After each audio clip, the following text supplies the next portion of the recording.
आपल्या पक्षाच्या महिला नेत्या आहेत, त्यांनी आपल्यावर गंभीर आरोप केलेले आहेत. गोळ्या घालून ठार मारण्याची धमकी आपण त्यांना दिल्याचं त्यांचा आरोप आहे. मी कोणाला धमकी आजपर्यंत दिलं नाही आणि महिलांना तर शक्यच नाही आहे. मी कोणाला धमकी दिली नाही. ते धांदात खोटे बोलतात. त्यांचे फॉर्म देखील काढून घेण्यात आले. त्यांनी तुमच्यासाठी प्रचार देखील केला होता. मात्र वरिष्ठांपर्यंत चुकीची माहिती पोहोचवली आणि वारंवार धमकी त्यांना दिली जाते.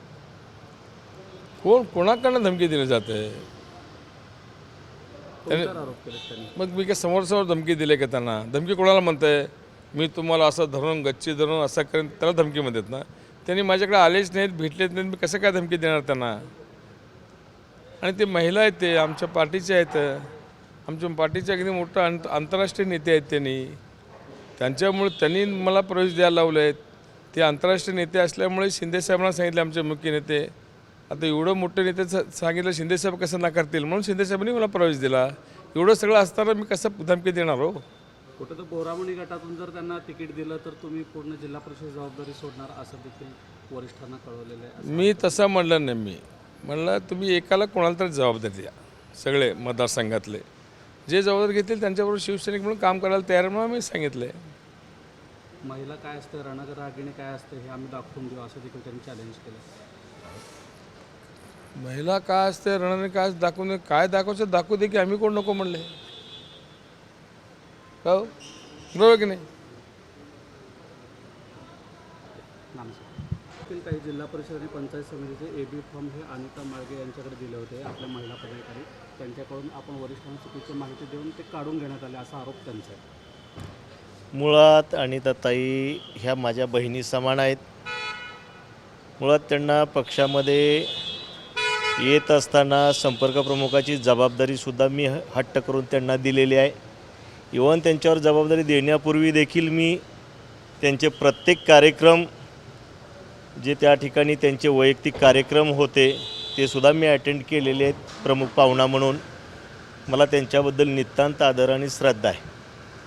माझ्यावर आरोप केलेत की नाहीत हे आपण बोलताय, मी प्रत्यक्ष पाहिलेलो नाही. परंतु AB फॉर्मच्या बाबतीमध्ये माझं ना साहेबांशी ह्या विषयावरती चर्चा झाली ना साहेबांनी माझ्याबरोबर केली. हा मुद्दा मी खोडून काढतो. AB फॉर्मची जबाबदारी ही माननीय आमचे संपर्क प्रमुख संजयजी कदम साहेब आणि शहाजीबापू पाटील साहेब यांच्याकडे आहे. व्यक्तिगत मीच थोडा AB फॉर्मच्या बाबतीमध्ये माझ्या पंढरपूरच्या बाबतीमध्ये मी त्या ठिकाणी प्रतीक्षेत आहे आणि मी स्वतः निवडणूक लढतो आहे. त्याच्यामुळं सध्या मी जिल्हाभर त्या ठिकाणी काही बघण्यापेक्षा त्या ठिकाणी मी स्वतः निवडणुकीमध्ये उमेदवार म्हणून मी किंवा माझ्या घरचे उमेदवार म्हणून त्या ठिकाणी उभे राहणार आहेत आणि मी त्या धावपळीमध्ये आहे. अशा बाबतीमध्ये AB फॉर्म त्या ठिकाणी मीच मिळवत असताना मला काय त्या ठिकाणी माझी मुलाखती पक्षाच्या वतीनं मी कसा उमेदवार योग्य आहे आणि म्हणून मला AB फॉर्म देण्यात यावा असं मी कन्व्हिन्स केलं आहे. यावरती माझ्यासुद्धा AB फॉर्ममध्ये आत्तापर्यंत त्या ठिकाणी प्रश्नचिन्ह आहे. परंतु मी पार्टीचा त्या ठिकाणी मूळचा शिवसैनिक आहे, कार्यकर्ता आहे आणि आजपर्यंत मला वाटतं मी कुठल्याही पक्षामधनं किंवा कुठल्या पक्षात गेलेलो नाही आहे. मी गेली 24 वर्ष झालं पक्षाची कार्यकर्ता म्हणून सेवा करतो आहे. आतासुद्धा मला जर काही AB फॉर्म नाही दिला आणि पक्षानं जी पण काही नेतृत्वानं जबाबदारी देतील, थांब म्हणलं तर पार्टीसाठी पक्षासाठी मी 2 पावलं मागं सरायला तयार आहे. मला बिलकुलही त्याच्यामध्ये खंत आणि राग असणार नाही. उलटं मला आनंद असेल की जर का मला नाही जबाबदारी दिली तर पक्ष जो काही आदेश देईल त्या पद्धतीनं मी जिल्हाभर 68 जिल्हा परिषद आहेत, 134 पंचायत समित्या आहेत, त्यापैकी कुठल्याही गटाची जबाबदारी त्या ठिकाणी मी सेवक म्हणून त्या ठिकाणी पक्षाचं काम करेल एवढंच मी आपल्याला या निमित्तानं सांगतो. फॉर्म दिले होते अनिता माळगे यांच्या हातामध्ये आणि आपण वरिष्ठांची दिशाभूल केली आणि ते परत काढून घेण्यात आले असा आरोप त्यांचा आहे. AB फॉर्म जर का पार्टीनं त्यांच्याकडे दिले असतील तर मला वाटतं कुणाच्या हातात AB फॉर्म पडलं तर ते रिटर्न मागितले जातात अशात काय भाग नाही आहे. कारण काय AB फॉर्म हा काय आमच्या जिल्हा बॉडींना देण्याचे अधिकार नसतात. ते त्यासाठी संपर्क प्रमुख नेमलेले असतात आणि आमचे उपनेते शहाजीबापू पाटील आहेत यांच्याकडे त्या ठिकाणी AB फॉर्म दिलेत आणि त्यांच्याकडे दिलेत आणि वरिष्ठांचे तर ह्याच्यावरती मला माहिती नाही ते का बोलतात.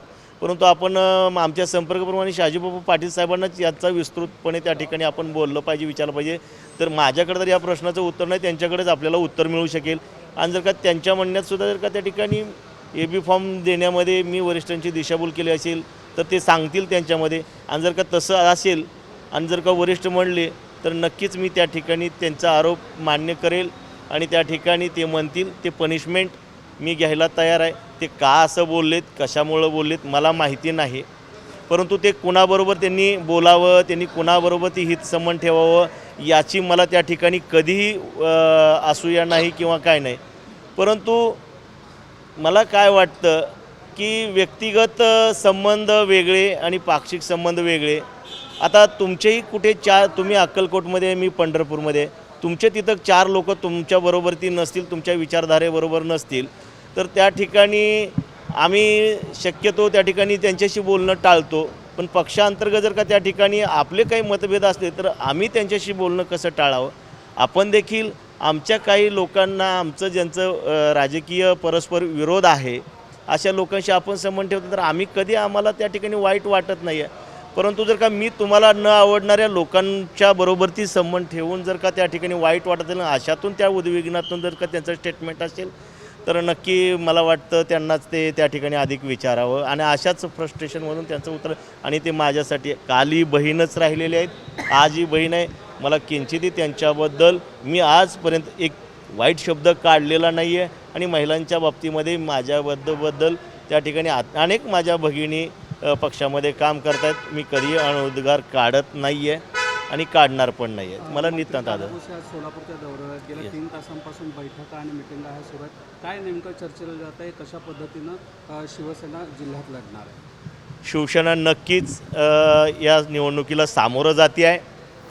ज्या ठिकाणी मैत्रीपूर्ण लढत होतील त्या ठिकाणी मैत्रीपूर्ण, ज्या ठिकाणी आमच्या सर्व मित्रपक्षांचे वरिष्ठ नेते जे निर्णय घेतील त्याप्रमाणे आम्ही निवडणुकीला सामोरं जाणार आहोत. आजच्या मितीला भुसेसाहेब त्या ठिकाणी आलेले आहेत. भुसेसाहेब जे निर्णय घेतील आणि आमचे मित्रपक्षातील वरिष्ठ नेते जे निर्णय घेतील त्याप्रमाणे मला वाटतं जे आमच्या पक्षाचं तर ब्रीदच आहे की जे नेतृत्व आदेश देतात त्या आदेशाप्रमाणे आम्हाला पुढे जावं लागतं. आणि नेतृत्व जो आदेश असेल तो सरसंधावत म्हणून आम्ही पुढे जाणार आहोत.